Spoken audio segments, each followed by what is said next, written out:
ដូចខ្ញុំធ្លាប់បានស្គាល់ខ្ញុំធ្លាប់បានយល់ក្រុងបាត់ដំបងរងនៅសងបានគ្មានក្តីសៅមកអបានដំបងឥឡូវតែឆ្ងាយ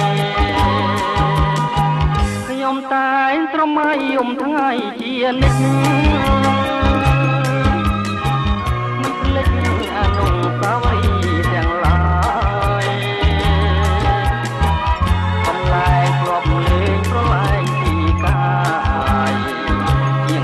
ឆ្នាំផ្លាយអូនពេញក្រមអម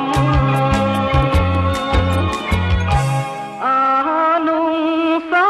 វរីយ៍មកដល់រីសគឺបានពុតមកចំណាំថាអូននឹងបងដល់ពេញវ័យធំព្រមពុកម៉ែផ្សំគុំជាគូក្របើវាយបងចាំតែឈ្មោះហើយរួមសម្រងព្រលឹងមានបងតើប្រងយ៉ាងណាដែរទៅនួនល្អ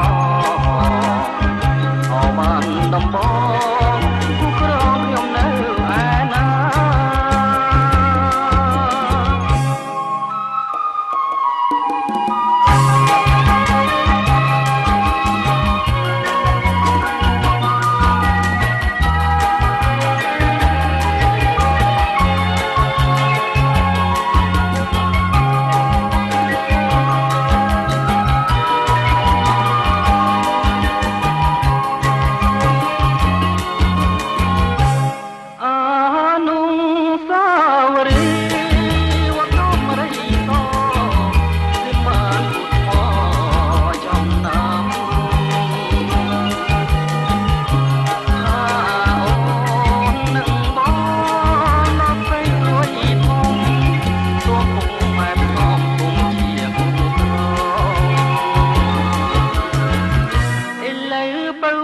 បងចាំតែឈ្មោះ